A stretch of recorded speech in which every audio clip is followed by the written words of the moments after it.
You know, you do need permission to do stuff like that. Where? Who? I've been trying to talk to somebody. That's my whole point. All right, come. I'm going to take the camera. Go. Are you? And then you're on your way. You're gonna hang around. What are you doing? I don't. You're making me want to stay. You're making it sound like there's something I'm going to miss. Does news media need permission? No, you don't need permission. You don't need permission for news, do you? No. No. You do. Again. Okay. I'm Yemini for Rebel News at the Shrine of Remembrance here in Melbourne, Australia.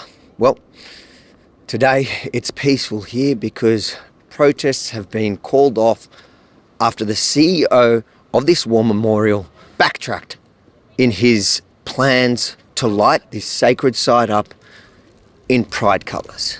I'm here to stand in opposition to that flag that's been flown above the tombstone of our brave soldiers.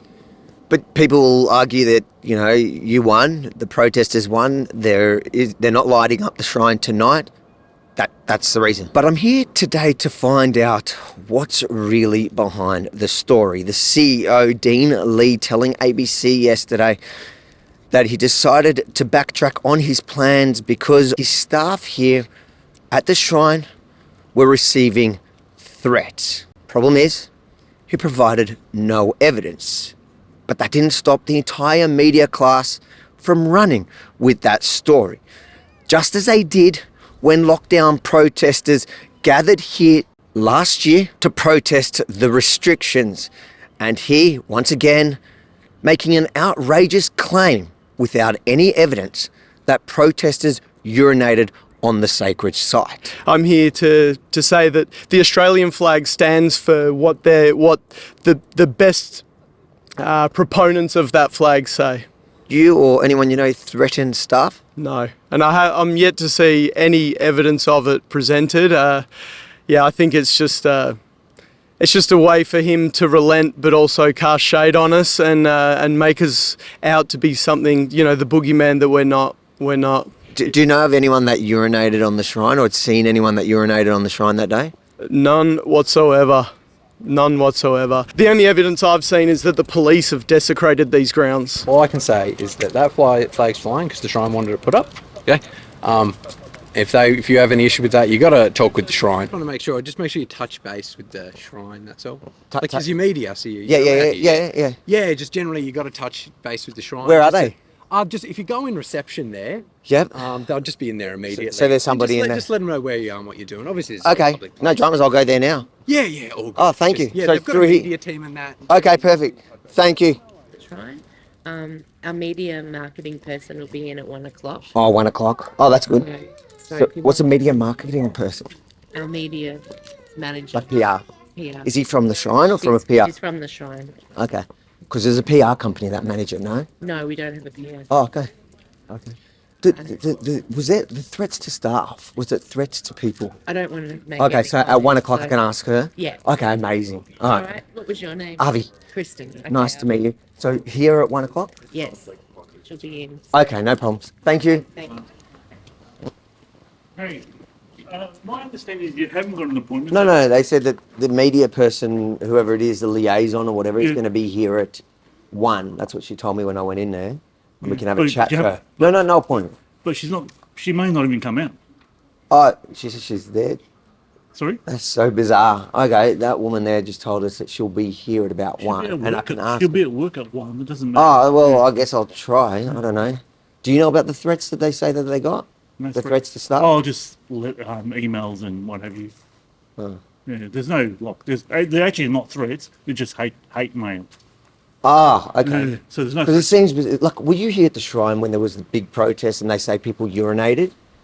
I was around, but I wasn't actually at the protest. Did you see the urine? Did anyone see that? I don't know. Yeah, because it seems like every time there's a bit of controversy, the CEO creates some, outrageous claim that gets the community behind his. Yeah. I did hear someone do. I did see it. Yeah, isn't it weird? There was like live footage everywhere. Yeah. And no one's got an image. No one's here. He doesn't have a photo, and then he says yesterday that there's threats. Yeah, and well, I can't say what he saw. Yeah, it's pretty bad because everybody's talking about these threats, and you're saying they weren't really threats, and Well, who's talking about threats? You do know that the lightning tonight's been cancelled. Yeah, I know Yeah, that, but he said he cancelled it because of those threats. Okay. That's Yeah. that's all. No, Yeah. that's all right. Yeah.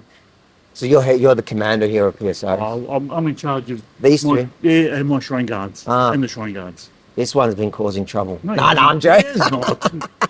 He's pretty good actually. They're good. No, they've been good. Yeah. They've been really professional. Yeah, it's good. it's not.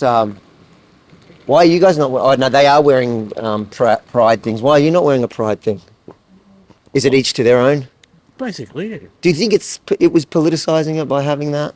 Like having that up there now? Do you think it's fair to not to condemn protests but then politicize it yourself? What do you mean? Well, he condemned the lockdown protests that were held here. Yep. But then, because they say that they were politicising the shrine. Right. But now, lighting up the shrine in the pride colours in itself is politicising the shrine. It is a view, but you got to understand. It takes all people to serve. Yeah. And you got to somehow commemorate them. Yeah, because the next week could be the Aboriginal.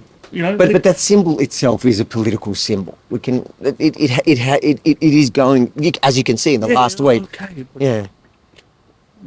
I You're not wearing it. Why are you not wearing it? It's a political symbol. don't worry because otherwise I'll be wearing Wear a dress. What have I got on tonight? All right. When I got my coat on, you'll see I'll have French things because Yeah. All All right, sir. Nice to meet you. No worries. Be careful of him. I am. He's already been locked up a couple He's times. been, a person of colour, should Yeah. be. What? You didn't say that, did you? As suspected, there were no threats. And that should be the headline now across the country that the CEO of the War Memorial is fabricating stories to garner support from the wider community to the fact that he's a political hack, using the shrine for his own political agenda. Avi Yemini for Rebel News in Melbourne, Australia. If you enjoyed this report, make sure to like, comment, and most importantly, share it far and wide, because as we've seen, the mainstream media, they're not interested in telling the truth. They're running with the CEO's version of events, fabricated version of events. So it's up to you at home to let the world know what's really going on. And then make sure to head over to followavi.com, subscribe to our mailing list, and follow me across socials. So in case they ban us from the platform you're watching this on right now, you can still get the other side of the story in Melbourne, Australia. Follow avi.com now.